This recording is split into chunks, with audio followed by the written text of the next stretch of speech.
기도하시겠습니다. 하나님 아버지, 영광을 위한 죽음, 우리 주 예수 그리스도의 삶을 통해서 우리에게 주시는 교훈, 마음으로 받아 삶으로 살아갈 수 있도록 인도해 주옵소서. 예수님의 이름으로 기도합니다.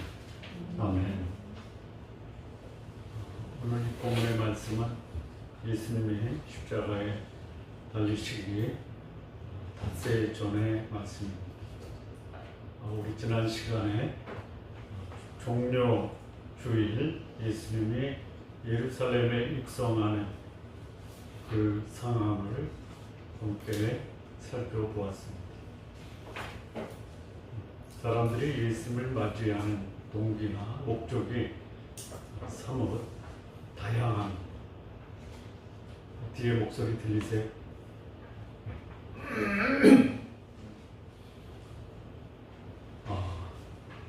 동일한 영접을 해도 그 말에 담긴 의미가 다르다. 호산나 찬송하리로다 주의 이름으로 오시느니요 하고 함성을 외치며 종려나무 가지를 흔들어도 그 행동과 말에 대한 의미는 전혀 소위 하나님이 원하시고 성경이 말씀하는 것은 다르다. 참 그런 차원에서 본다면 우리의 신앙 생활이 하나님이 원하시는 신앙과 또 성경이 가르치는 신앙이 우리의 신앙 생활과는 차이가 있을 수 있다. 이 갭을 좁혀가는 것, 하나님의 뜻이 내 삶 속에 이루어지고 그리고 내 삶이 하나님의 뜻을 이루어가는 그 삶을 사는 게 우리의 신앙생활의 동기가 되어야 되고 목적이 되어야 된다. 그리고 그에서 나타나는 열매도 동기와 목적이 일치되는 것. 그런데 유대인들은 그렇지 못했다. 예루살렘에 6월절이 되면 수많은 사람들이 모입니다. 거기에 모인 사람 중에 헬라에서 온 사람들이 있었어요. 이게 아주 특별한 모습입니다. 그리고 헬라인이 와서 예수님을 뵙겠다라고 할 때 예수님이 지금까지 하지 않았던 말씀, 그 말씀을 하십니다. 그 말씀이 뭐냐면 인자가 영광을 얻을 때가 왔다. 근데 여기 이제 헬라인이 예수님을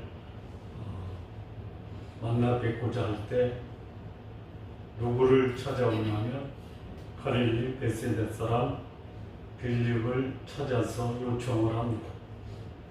그리고 말하기를 선생이요. 헬라인이 빌립에게 선생님 합니다. 이거는 특별히 빌립한테 뭔가 배웠다라는 의미가 아닙니다. 그냥 처음 보는 사람에게 자기가 하고자 하는 일을 이루고자 할 때 그저 존경의 의미로 선생님 하는 것. 우리 처음 보는 그래도 존재하는 분에게 처음 뵀을 때 선생님 하죠. 그런 차원에서 헬라인 몇 명이 빌립을 찾아서 선생님 이렇게 합니다. 우리가 예수를 배우고자 합니다. 이렇게. 왜 헬라인이 예수님을 뵙고자 했을까요? 그거 생각하고 오시지는 않았죠. 네? 오늘 본문이 요한복음 12장 20절에서 36절에 거기 헬라인이 등장할 것도 미처 생각하지 않고 오셨죠. 그냥 오셔서 본문의 말씀이 20절부터 36절에 읽다 보니까 거기 헬라인이 등장하니까 여기 헬라인이 등장하는 왜 6월절 명절에 헬라인이 예수님을 뵙고자 빌립을 통해서 면담을 요청했을까요? 궁금한 게 있어요. 그렇죠. 궁금한 게 있어서. 헬라인들이 믿는 신이 누구예요? 제우스, 포세이돈, 하데스, 디오니소스, 맞죠? 아폴로. 근데 그 헬라인이 믿는 신들과 지금 유대인들이 배척을 하지만 이 배척하는 예수님에 대한 소문을 듣잖아요. 그분이 하나님의 아들이에요. 그래서 하나님을 용서해 보니까 헬라의 신과는 너무 달라요. 자, 우리 이 시대에 사람들이 신으로 모시는 그 신은 그를 믿는 자들에게 무엇을 해주기를 원해요? 잘 살게. 네? 건강하게, 잘 살게, 자녀들 성공하게, 집안 부흥되고 이런 거를 그 신에게 기대하죠. 그래서 뭐예요? 가서 절하고, 가서 헌금하고, 그리고 선행하고. 그거 안 하면 어떻게 돼요? 그거 안 하면 어떻게 돼요? 벌 받아요. 자, 이 헬라의 신을 보면요. 헬라의 최초의 신이 누구예요?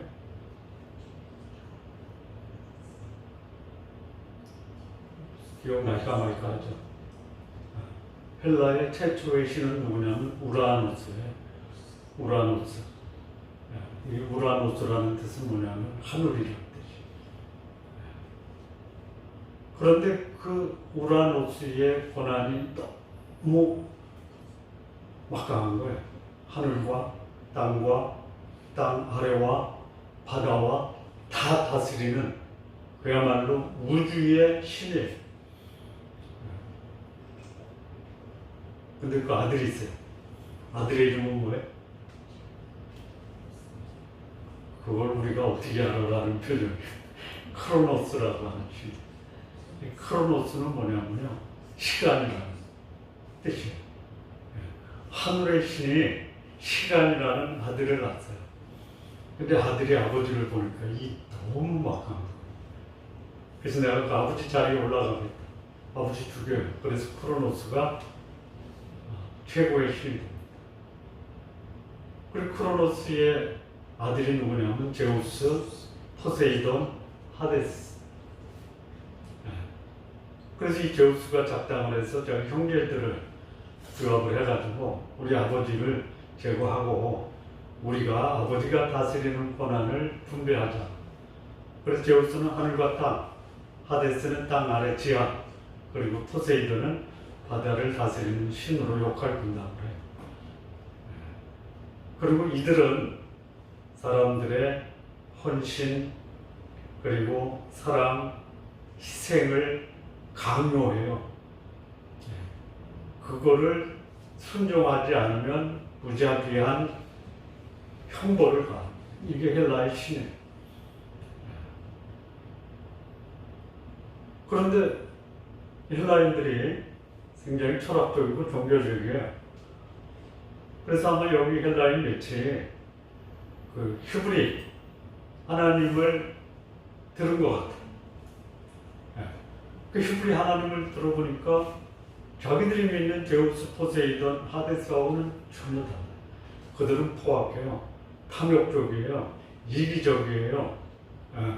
그리고 자기 아버지, 할아버지를 죽이는 그 일에 전혀 양심의 가책이 없어요. 그런데 이 하나님은요, 너무 진고하세요. 거룩하세요. 전능하세요. 존귀하세요. 그리고 이 하나님은 자기가 풍성하세요. 공유하신 분이에요. 자기 신들과는 전혀 달라요. 근데 들리는 말이 뭐냐면 그 하나님이 사람으로 오셨대. 그분이 예수님이래. 그래서 헬라에서 온 거예요. 도대체 그분이 어떤 분이냐 만나고 싶다. 그래서 유대인들이 가장 중요시 여기는 6월절 명절에 온 거예요. 그때 온 사람들이 헬라뿐만이 아니에요. 천하 만국에 흩어진 유대인들이 다 오고 그 무리에 함께 온 사람 중에 헬라인이 있었어요. 그래서 헬라인이 빌립에게 갑니다. 왜 빌립에게 갔을까요? 빌립이라는 이름은 그 당시에 가장 위대했던 헬라의 황제가 누구냐면 알렉산더예요. 이 알렉산더의 아버지가 빌립. 그래서 이 예수님의 제자 가운데 이름을 이렇게 듣다 보니까 빌립이라는 사람이 있는 거예요. 그러면 우리 헬라 문화에 익숙한 사람이겠다. 그래서 빌립에게 간 거예요. 빌립에게 갔더니 빌립이 헬라 사람을 예수님이 어떻게 생각하실까를 모를 거 아니야. 지금까지 예수님이 이방인을 만났지만 누구를 만나냐면 유대에 들어와 있었던 로마인들을 만났지만 헬라인을 만나지를 않았어요. 그래서 빌립이 그런 요청을 받았는데 이건 내가 데려가는 것보다 예수님과 평소에 사람 소개를 잘하는 제자가 있죠. 안드레예요. 안드레는 오병이어 기적에서 소년을 데려옵니다. 그리고 이 안드레가 자기 형제 베드로도 예수님께 데려와요. 그래서 개인적으로 굉장히 안드레와 예수님은 친밀감이 있었다라고 이제 제자들 사이에서 정평이 나요. 그래서 이제 빌립이 안드레에게 갑니다. 말을 해요. 헬라인이 왔는데 예수님을 뵙고자 하는데, 그래서 이제 안드레가 빌립과 함께 예수님께 가요. 그리고 여쭙습니다. 뭘 여쭤요? 헬라인이 왔는데 헬라인이 선생님을 뵙고자 합니다. 어떻게 할까요? 그러면 예수님이 어떻게 답변해야 돼요? 만나는 자. 그래 데려와 이렇게 해야 될 거 아니에요. 그 말 없죠. 아니 왜 헬라인이 왜 나를 만나고 싶대? 뭐 이런 답변이 있어야 될 거 아니에요. 근데 여기서 느닷없이 전혀 생뚱맞은 답변을 하세요. 그 말씀을 들으시고 여쭈니까 대답하세요. 뭐라고 대답하세요? 인자가 영광을 얻을 때가 왔다. 영광을 얻으실 예수님, 그때가 지금 왔다 이거예요. 무엇이 예수님이 영광을 얻을 때가 된 거예요? 헬라인이 예수님을 찾아서 뵙고자 한 이것이 예수님이 영광을 얻을 때가 되었다. 여러분, 우리가 주로 영광을 얘기할 때 무엇을 영광이라고 그래요?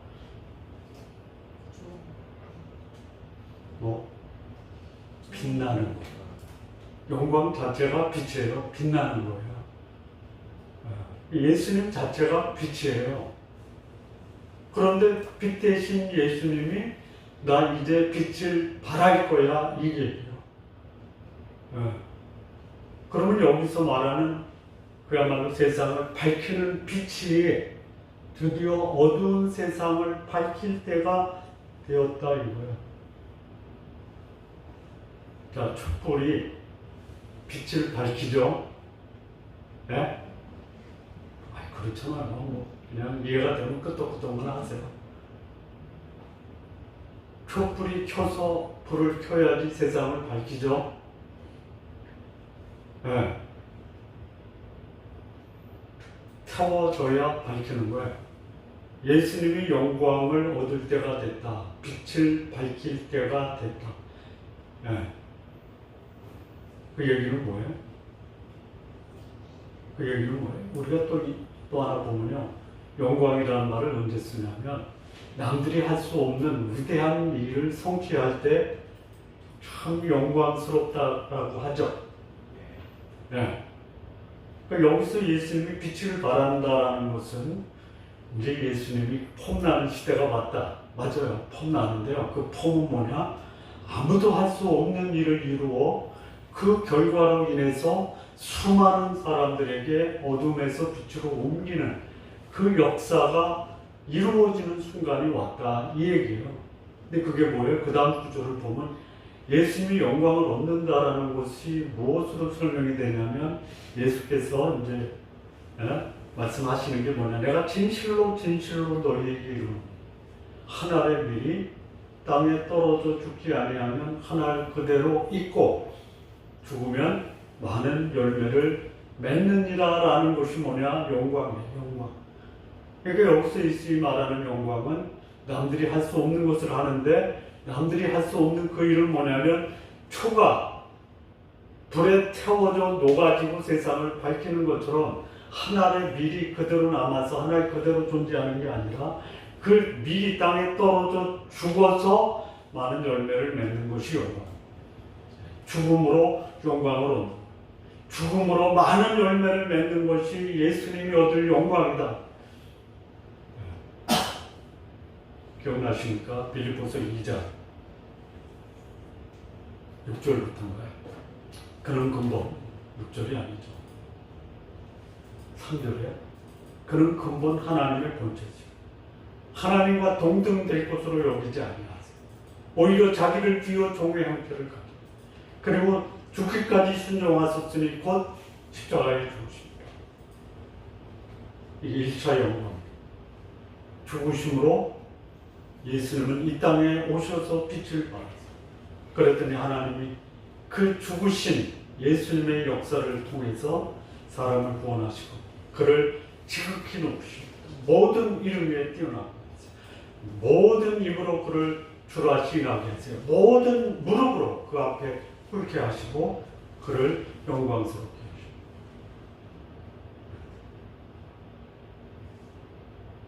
그런데 제자에게, 헬라인을 데려온 제자에게, 빌립과 안드레에게 계속 말씀하세요.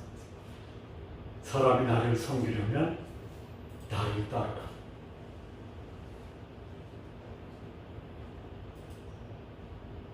나 있는 곳에 나를 섬기는 자도 거기 있으리니 사람이 나를 섬기면 내 아버지께서 그를 귀히 여기시리라. 내가 십자가의 죽음으로 영광을 드러낸 것처럼 많은 열매를 맺을 것처럼 너희가 나를 따른다. 그 나를 따르는 그것이 나를 섬기는 것이다. 하나님을 예배한다. 하나님을 믿는다. 하나님의 자녀로 살아간다라는 것이 뭐냐? 나를 따른다. 우리가 예수님 믿을 때요, 예수님을 따르는 거 아니에요? 예수님을 섬기는 거 아니에요? 그런데 예수님이 사셨던 삶을 외면하고 따를 수 없어요. 예수님이 얻으신 영광이 그분은 고난당하시고 죽음당하시고 장사 지내시고 부활하시고 승천하신 거예요. 이 과정을 따라야 돼요. 근데 우리는 뭐만 취하려고 해요? 네? 부활만 취하려고 하고 승천만 취하려고 해요. 아니 귀한 거예요. 그거 약속하시고 보장하시는데 그러나 그것이 예수님을 따르는 영광스러운 삶의 전부가 아니다라는 것이에요. 예수님을 믿고 섬기려면 예수님을 따라라. 무슨 삶을 따라요? 하늘의 밀이 땅에 떨어져 죽는 것도 따라야 돼. 그것이 세상에 빛을 발하고 세상을 밝게 비추는 그 길이 예수님을 따르는 길이에요.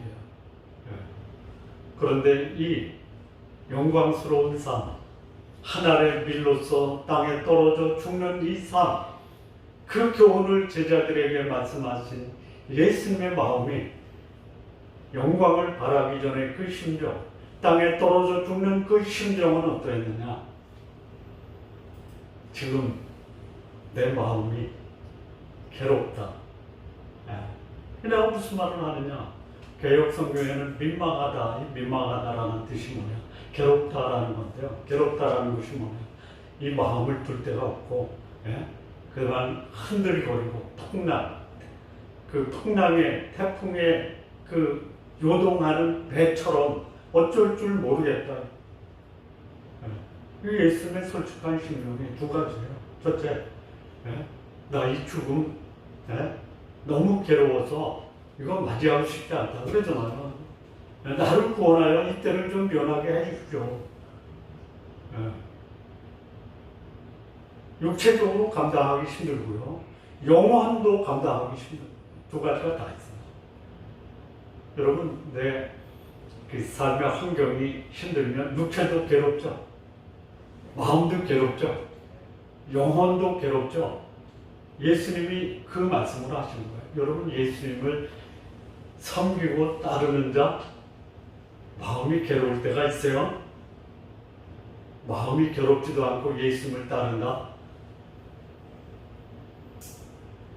있어요.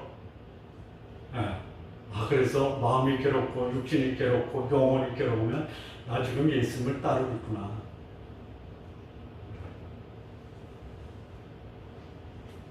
영혼이 괴로운 건 왜 괴로워요? 죄 없으신 하나님이에요. 그런데 그분이 십자가는 죄인으로 십자가에 달리시는 거 이거 견딜 수가 없는 거예요. 왜요? 의인이 죄인이 됐어요. 죄인을 의인으로 삼는다는 것은 영광스러운데 죄인을 의인으로 만드는 영광에 모든 사람을 초대하기 위해서 의인이 죄인이 된 것이 너무너무 괴로운 거예요. 그 사명을 완수해야 돼요. 그게 영광인데 그러나 그 순간 죄인으로 십자가에 달릴 때 이 예수님은 하나님과의 단절이에요. 자기를 희생하지 않고 철저하게 형벌과 저주를 받지 않고는 저주와 진노 속에 있는 인간을 구원할 수 없다. 그래서 내가 그 저주와 진노를 하나님께로부터 받는 거. 이게 괴로운 거예요. 육체도 괴로워요. 정신도 괴로워요. 그러나 더 괴로운 것은 뭐예요? 영혼이 괴로운 거예요. 흔들리는 거예요. 그런 뭐라 그래요? 괴로운데요. 이때를 좀 면하게 해주십시오. 라고 기도하지만 그러나 이 그러나라는 뜻이 뭐냐면요. 정신 똑바로 차리고 보니까 이거예요. 우리 성도님들 정신 똑바로 사세요. 현실이라는 괴로움 속에 빠져서 허우적거리지 마시고 그러나 이를 위해서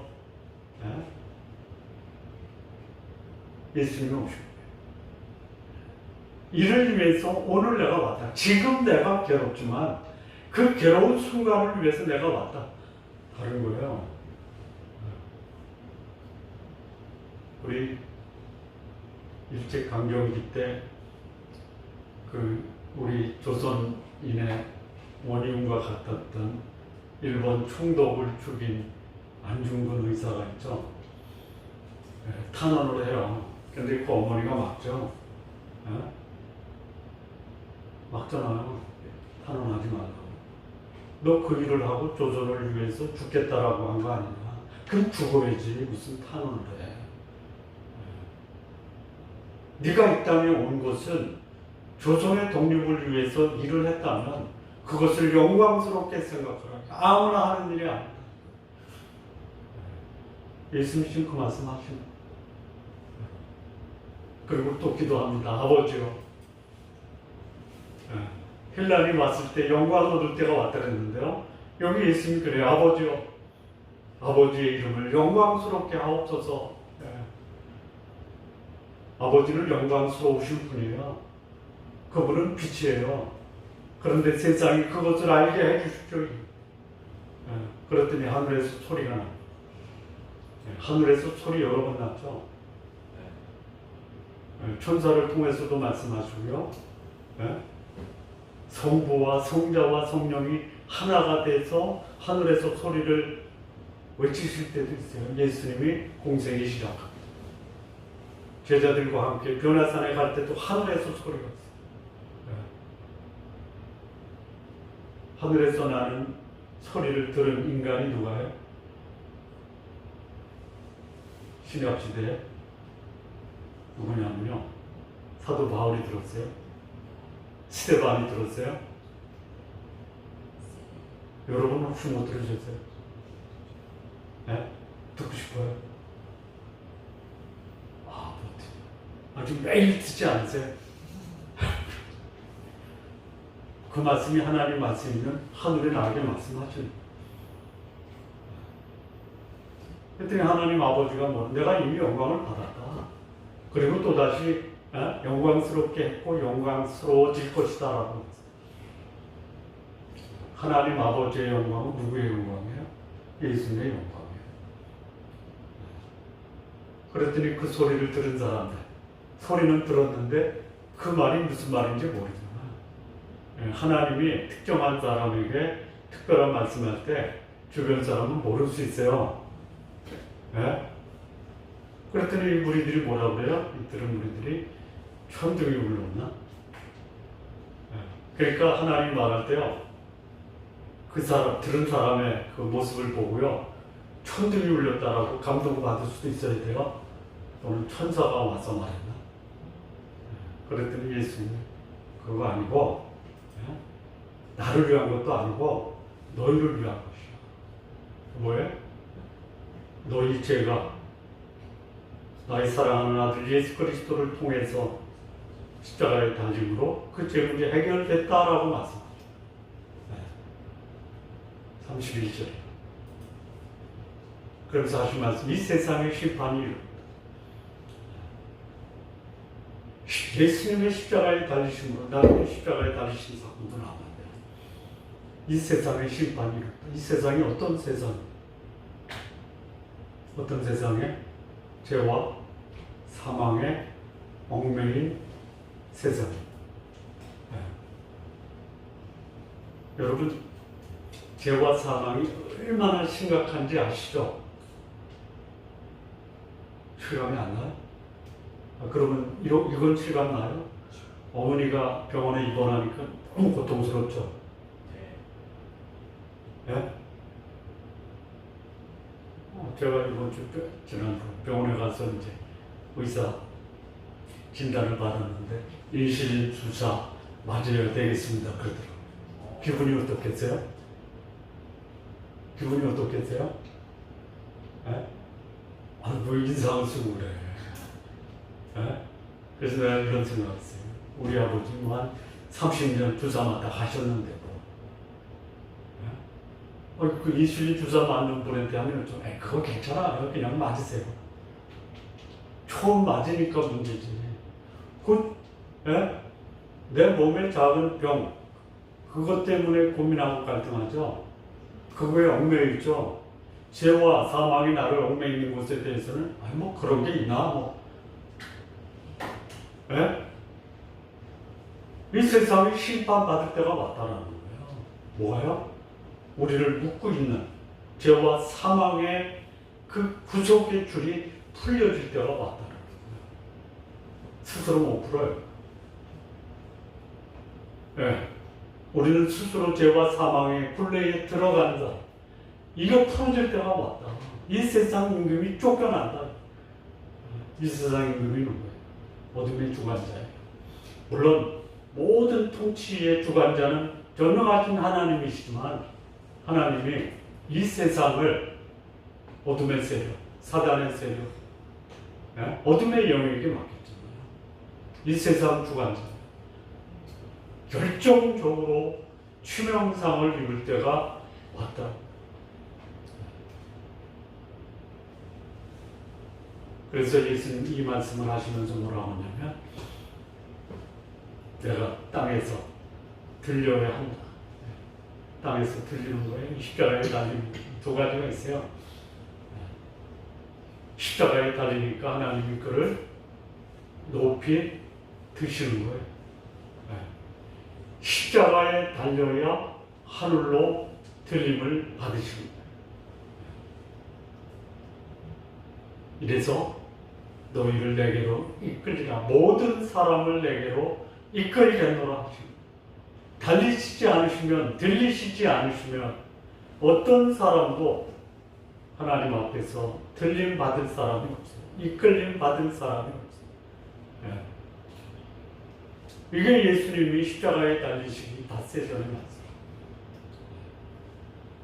이렇게 들려야 한다는 것이 여기서 예수님은 한정적으로 어떤 죽음을 죽을 것인지를 보여주십니다. 그랬더니 거기 있던 무리들이 있어요.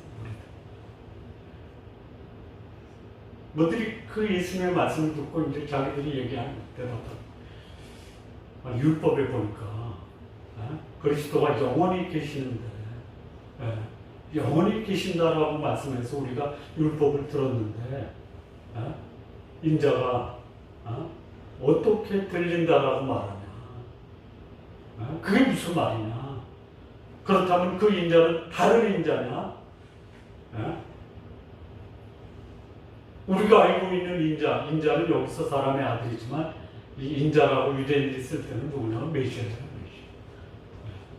메시아가 와서 영원히 계신다라고 이게 어디 나오냐면 시편 89편 36절에 있나요?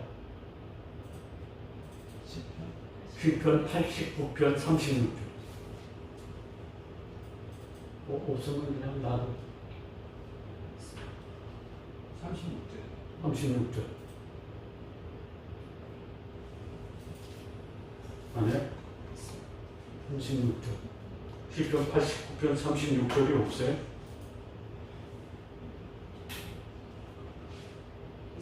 몇 절이냐면요.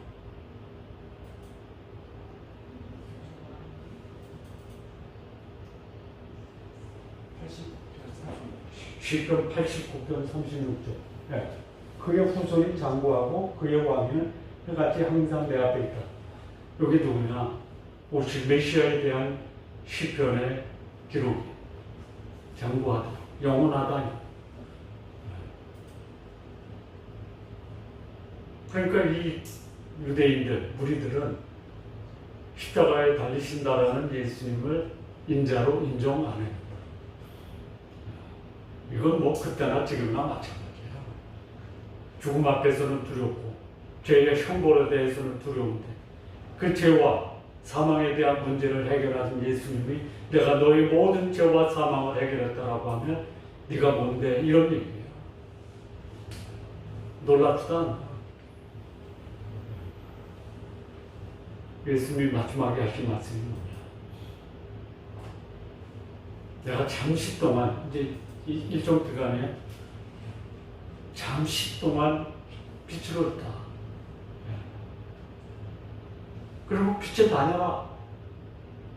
빛 가운데 다녀야지 어둠이 너를 붙잡지 않아. 빛 가운데 있지 아니하면 인생의 방향 어디로 갈지 어느 곳에 있는지 알지 못해. 그리고 빛 가운데 있으면 빛을 믿으라. 빛이 있을 동안에 빛을 믿으라. 그러면 빛의 자녀가 된다. 오늘 본문의 말씀. 이거 전체가 아주 좀 이렇게. 헬라인이 이 땅에 예수님을 만나러 왔다. 이것이 의미하는 게 뭐냐? 예수님이 십자가에 달려 영광을 얻을 때가 왔다라는.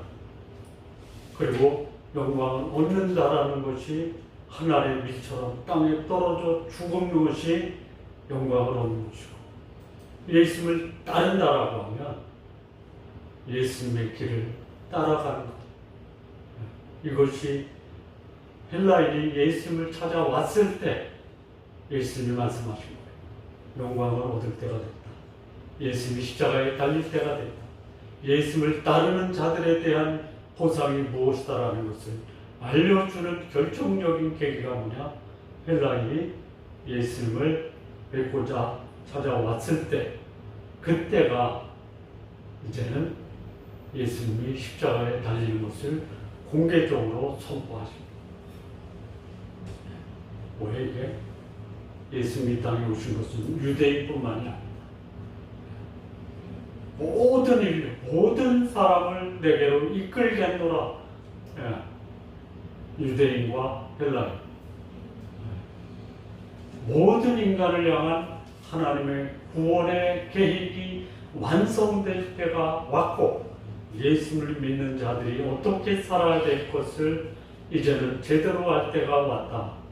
이게 헬라인의 등장으로 예수님이 우리에게 주는 교훈.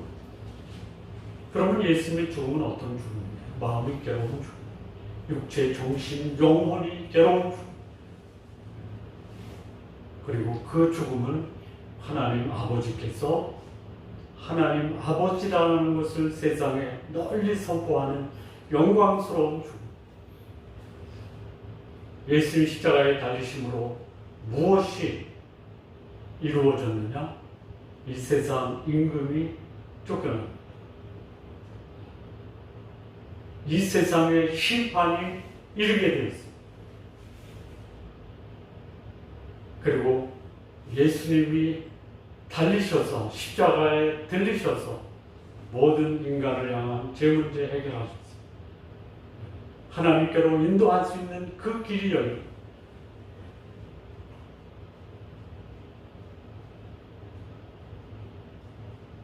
그런데 이 사람들, 이 예수님은 그때도 그렇고 지금도 그렇고 압니다. 자기들 유리한 대로 자기들이 경험하고 그들이 들었던 그 율법도 자기들 입장에서 그들의 생각을 말씀을 이용해서 전한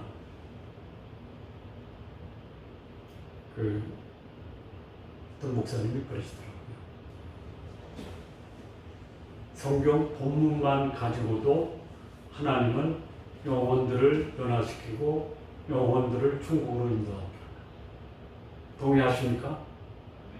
이 얘기는 뭐냐면 화려한 미사 여부에 예하를 발굴해서 사람들에게 감동을 주는 설교가 아니어도 성경 본문 그 자체로도 얼마든지 영혼들을 구원할 수 있는 하나님의 생명의 메시지가 된다. 자, 그렇다면 이 마지막 결론이 뭐냐면요. 이 예수를 믿는 자 어떻게 살아야 돼요? 내가 있는 곳이어도, 내가 갈 곳이어도, 인생의 목적이 무엇이고, 이게 나를 빛나게 하는 거예요. 빛나는 삶을 살기 원하면요, 남들이 가지 않는 그 길을 가야 돼요. 영생의 길을 가야 돼요. 생명의 길을 가야 돼요. 그 길이 무슨 길이에요? 예수님이 사셨던 그 삶을 오늘 나는 살아야 돼요. 그러면 그 빛 대신 예수 믿는 자의 삶이 뭐예요? 여기 빛의 자녀로서 사는 빛의 열매가 뭐예요? 의로움과 의로움보다 먼저 나오는 게 뭐죠? 착함과 의로움과 진실되게 사는 거예요. 의로움이 뭐예요? 예수님이 사셨던 거예요. 영광스럽게 목표를 향해서 그 목표를 이루는 삶이 빛된 삶, 목표를 이루는 삶. 그게 의로움. 착한 건 뭐예요? 착한 것은요, 내 것을 나누어 줌으로 다른 사람에게 기여하는 게 착한 거예요. 진실함이 뭐예요? 겉과 속이 똑같은 신실함, 믿을 만한 것. 예수를 따르는 자, 아마 헬라인들이 그것 때문에 예수를 따랐어요. 어떻게 저게 가능할까? 헬라인을 위한 예수님의 권면의 말씀은 모든 시대를 사는 하나님의 사람들이 살아야 될 삶의 모습, 하나님의 사람들이 받아야 될 교훈. 빛의 아들로 사십시오. 아들이 아니면 딸로 사십시오. 뭐예요? 착하고 의롭고 진실된 삶. 우리 성도님들 그런 삶 사시기를 진심으로 바랍니다. 기도하겠습니다. 하나님 아버지, 빛이 있을 동안 빛 가운데 다니고 어둠이 주관치 못하게 하며 빛을 믿음으로 빛의 자녀로 착하고 의롭고 진실된 삶 살아가는 우리 귀한 성도님들 모두 되게 하옵소서. 예수님의 이름으로 기도합니다. 아멘.